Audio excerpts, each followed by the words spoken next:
to the Tony Kinnett Cast here on 93 WIBC. That's 93.1 FM out of Indianapolis.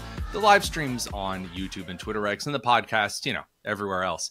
Well, you, like everyone else who hasn't been living, at the floor of the ocean, heard over the last 20 years that bee populations in the United States were dying off, and they were dying off due to mites, due to diseases, due to all of these pesticides.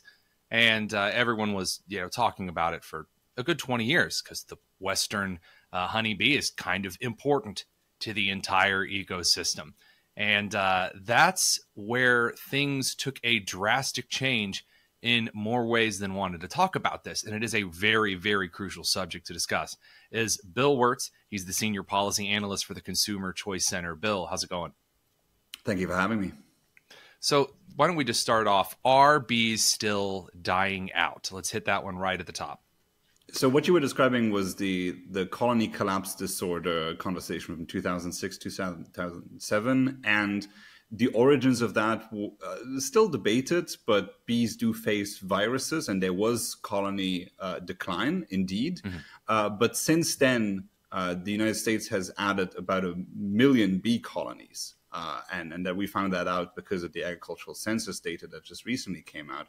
So the bees are fine. That is what we know. And there's actually reasons for that, because most of the honeybees are now managed bees. And of course, those ones, that depends on the honey prices. As honey prices go up, managed beekeepers, they increase their stock. So the bees are fine. A lot of the speculation about what the reasons were also proven wrong, whether it was initially GMOs, then pesticides, urbanization, but ultimately bees face threats in their natural habitat. That is the case, and you have declines and growth. It's just so interesting that a lot of the people that were sounding the alarm about bee decline are now not jumping up and down saying, oh, look, the numbers are going up. They seem to sort of forget about that. Which, when I read the articles that were sent over, I was actually one of those that was doing the jumping up and down. My senior thesis for my biology education degree was actually about the kind of fact checking the GMOs killing off insect species claim. And I was very skeptical because I was like, look, I'm looking at the pattern chart data for the kind of pesticides that are used in the Midwest, and I'm just not seeing the correlation here. Well, the reason that this matters is because in New York and in Vermont, there are bills that are coming to bear. And these bills are all about saving the bees because these pesticides are super terrible. Only, I guess they either haven't or they refuse to read the data. Give us a little bit of an overview on this. Yeah, so New York State has already passed the bill, and Vermont is currently considering the bill in their Senate. And essentially what those bills will do is ban the use of neonicotinoid insecticides. So these farmers need to use those to protect their crops from all sorts of insects. Also very relevant to dairy farmers, which is a big thing for Vermont, which exports about 85% of its dairy out of state. And those bills are motivated by the ambition of protecting bees. And as we know now, it's just not the case that the bees are hurt by it. But the people who advocate for these bills are very ideological people. These are activist groups. Very environmentalist activist groups that their view of agriculture is a very nostalgic one. They think if only we farmed the way our ancestors did, we would live healthier lives, forgetting about the fact that our ancestors were never sure that their food was going to be safe because they didn't have access to a lot of the crop protection that we use today. I mean, if you just consider, if you look at Africa, for instance, in Africa, you have a big lack of the use of fungicides to prevent all types of diseases in food. 40% of liver cancers in Africa are due to mold. So this is a problem that we've solved in the developed world with modern pesticides and that a lot of countries don't have access to. And for some reason, we think these are bad things. And so it's very ideologically driven, and Vermont and New York seem to fall for it. There's a weird brand of crunchy things where if you just simply ask a question, that means that it's true. It's like, have you noticed that food today is greener or more yellow or red than it used to be? Doesn't that color look artificial to you? And everyone's like, you're right. Maybe they are growing wax apples in Michigan. And it's like, stop. It hurts, the pain. And the reason that it bugs me, no pun intended, is that we did do something pretty incredible. Again, we actually were able to create a lot of artificial environments to keep the Western European honeybee alive and thriving in these managed communities, as you're talking about, and increasing the stock of honey, increasing how our understanding of pollination works. But we're still driving these bills forward that are going to cripple the agricultural industry. And the reason I bring that up is the invasive species that do huge damage to some of these fields of crops. We're talking corn and wheat and soybeans. People don't realize that when you start banning these insecticides, not only do you come into contact with, like you said, the certain diseases and things, but the number of insects that are going to ravage the American crops are, like, people don't realize it's like a bull waiting to be let out of a pen. It's such a huge food basin just to be rushed into.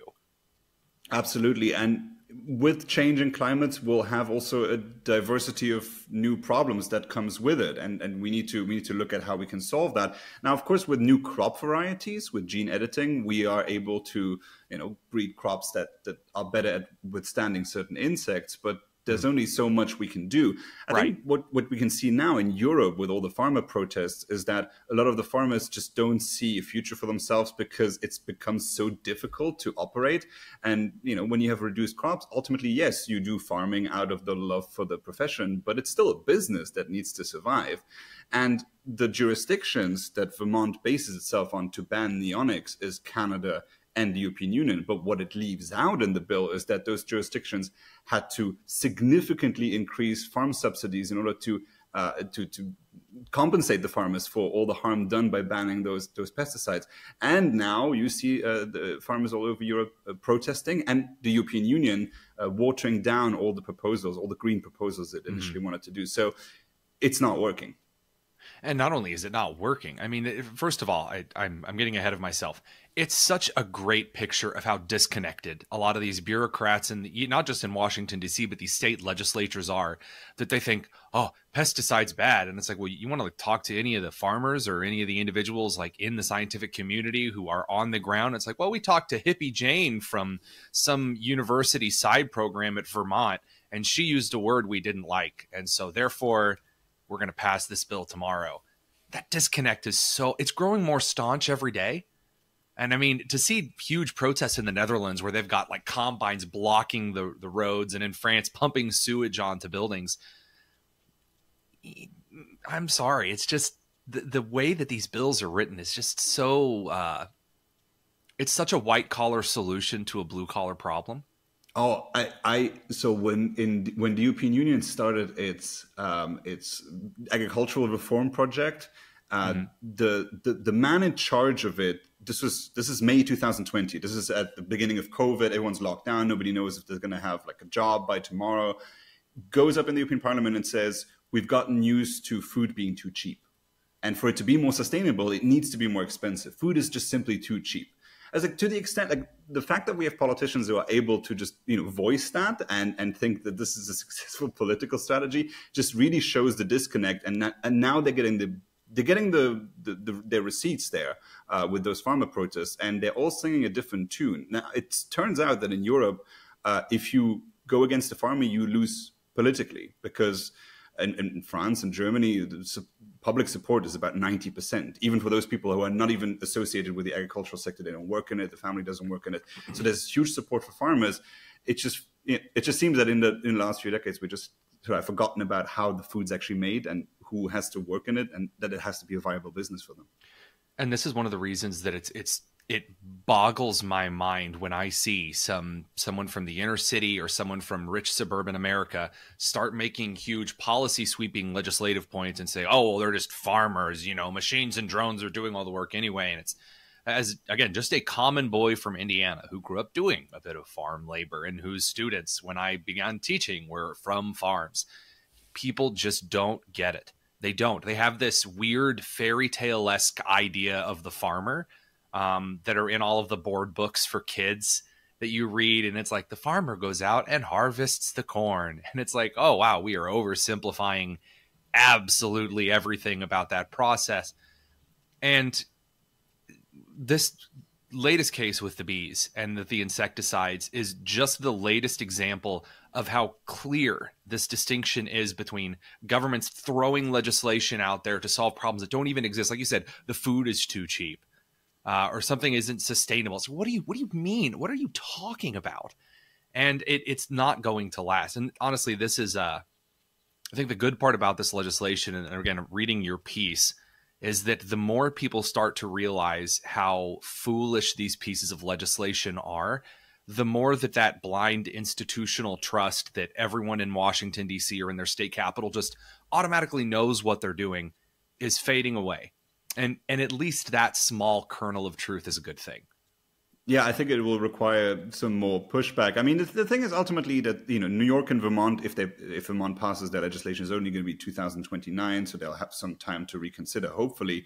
I think just on the previous conversation, there's two important stats for you that you may know, but also your audience. If we farmed the same way we did in the 1960s, in order to feed the population of this planet, we would need additional farmland the size of Russia.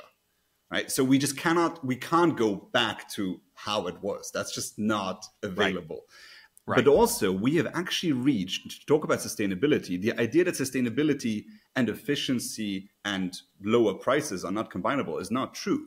We have actually reached peak agricultural farmland use in the early 2000s, which means we make more food with with fewer resources. So that means our system has already gotten a lot more efficient.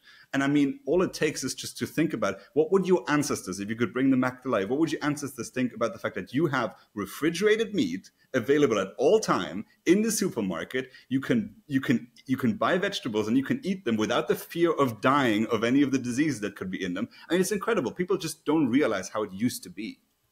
There's an old joke that I really love, and it was this person, saying, well, what if you brought Karl Marx up today and you said, what do you think about this world? Can you believe, look at all the capitalist filth and all of this stuff, and they think America's so great because they went to the moon. And Karl Marx cuts them off and goes, wait a minute, you mean the moon? You mean like the moon in the sky? And the joke being that, like, even some of the craziest individuals throughout history would be shocked at the amount of progress that the free market has made in the world in creating all of these advancements. So I think you're dead on. And if you mentioned Karl Marx, I mean, what we've seen with collectivism is that when you pool those, when you think that there's a central authority that will best govern which things to produce and at what price to sell them, that always fails. So we need to exactly. I think consumers are rightfully confused right now because we don't really know what the real price of food is. Because on the one hand, you have farmers being overregulated, and on the other hand, they're also heavily subsidized. So what is really the real price of food? It's hard to tell unless we get rid of both. And I think that will take a different system than what we're practicing right now. I also think we need more trade. I think this idea that if we bring in products from abroad, that will be a bad thing for our economy. I think that's also, both Europe and the United States should be better on this. We should also trade between each other. The United States and the European Union, we have a vested interest in both of us having that trade because Europeans want good products from the United States and vice versa. So I think it's letting consumers choose ultimately. If you want to go and buy all organic at Whole Foods, have at it. I have nothing against that. But I think we need to stay on the facts. And a lot of the campaigners have moved away from the idea of trying to convince that those products are better because they taste better or whatever. They say what you eat and what those farmers produce is evil. And I think that's where this politicization of agriculture that we're now seeing is really, really harmful. Again, absolutely spot on. Bill Wirtz, over from the Consumer Choice Center. Always a pleasure to have you guys on. We'll have you back to talk about this kind of stuff more often because it needs to be said. Thank you for having me.